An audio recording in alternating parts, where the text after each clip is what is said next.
Today I will be discussing identification tests, particularly of unsaturated compounds, alcohols, phenols and acids. So unsaturated compounds are those compounds which have double or triple bond in their structure. They have carbon-carbon double or triple bond. Alkenes and alkynes belong to unsaturated compounds. So if we react them with Bayer's reagent, that is alkaline KMnO4, it decolorizes the reagent. That means the purple color of KMnO4 is decolorized when we treat Bayer's reagent with alkenes or alkynes. Now coming to alcohols. Alcohols are tested by steric ammonium nitrate solution. So red coloration is obtained. Red coloration confirms the presence of alcohol. Now phenols. Phenols are tested by neutral FeCl3 solution, neutral ferric chloride solution, which gives violet or deep blue coloration with phenols. Alcohols fails to give reaction or show test with neutral FeCl3 solution. Next is acids. Acids give brisk effervescence with sodium bicarbonate.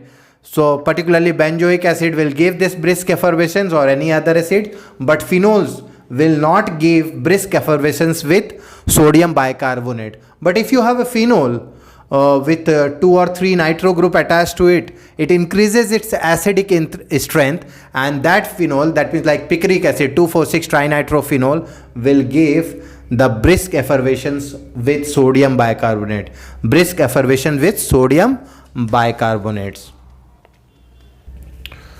Now looking at aldehydes and ketones, they give 2,4-DNP test.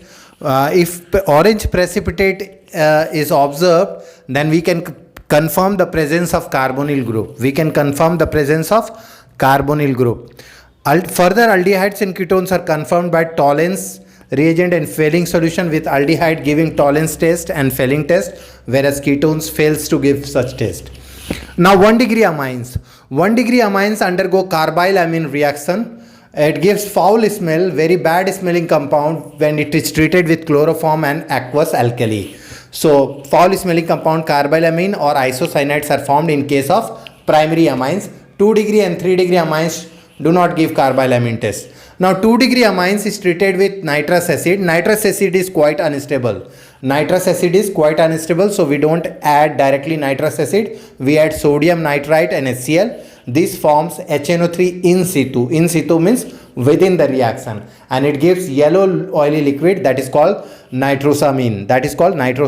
This is the test of 2-degree amines. Now 1-degree, 2-degree, 3-degree amines can further be tested by Hinsberg reagent. Hinsberg reagent is benzene sulfonyl chloride. 1-degree reacts with Hinsberg reagent to form sulfonamides, which are soluble in alkali. 2-degree also reacts with Hinsberg reagent to form sulfonamides, which are insoluble in alkali. And 3-degree don't react with Hinsberg reagent. 3-degree amines don't react with Hinsberg reagent. This way 1-degree, 2-degree, 3-degree amines can be distinguished by using Hinsberg reagent. So these are very, very important for your upcoming exam. Now coming to 1-degree, 2-degree, 3-degree alcohols, this can be tested by using Lucas test. Lucas reagent in anhydrous zinc chloride with conc HCl. So 1-degree don't react with Lucas reagent at room temperature. 2-degree reacts or gives turbidity after 5 minutes. 3-degree reacts very fast, means immediately you will find turbidity or cloudiness. Now coming to Victor-Meyer test. 1-degree, 2-degree, 3-degree alcohols react with Victor-Meyers differently with a series of reaction. 1-degree gives red blood coloration, 2-degree gives blue coloration, and 3-degree don't react with 3-degree remains colorless. So this way we can distinguish 1-degree, 2-degree, 3-degree alcohols. Now coming to 1-degree, 2-degree, 3-degree amines, as I have already told you that Hinsberg reagent is benzene sulfonyl chloride. 1-degree, 2-degree, 3-degree amines can be distinguished with the help of Hinsberg test. So 1-degree react with Hinsberg reagent to form sulfonamides, which are soluble in alkali. 2-degree also react with Hinsberg reagent to form sulfonamides, but are insoluble in alkali, and 3 degree amines don't react with Hinsberg reagent. This way we can distinguish and separate 1 degree, 2 degree, 3 degree amines. Now coming to aryl halides and alkyl halides, they can be distinguished with the help of silver nitrate solution, with aryl halide not giving this taste because of partial double bond character, the halide cannot remove, but alkyl halide can be, so this can be easily distinguished. Now coming to aromatic aldehydes and aliphatic aldehydes.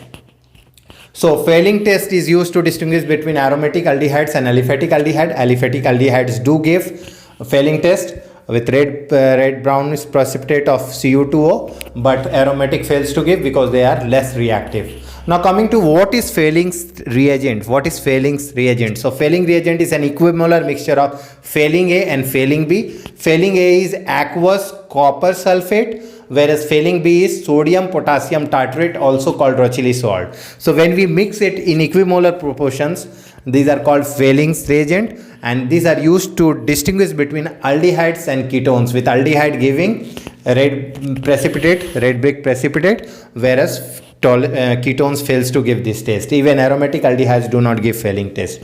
So this way, student, it will be really helpful for you if you go through all these tests. This is useful for your practical organic chemistry, for Viva also related questions, and these are also useful for your IIT NEET entrance exam, where recently in IIT exam 3 question came directly from this topic. So all the best to you, student, for your upcoming exam.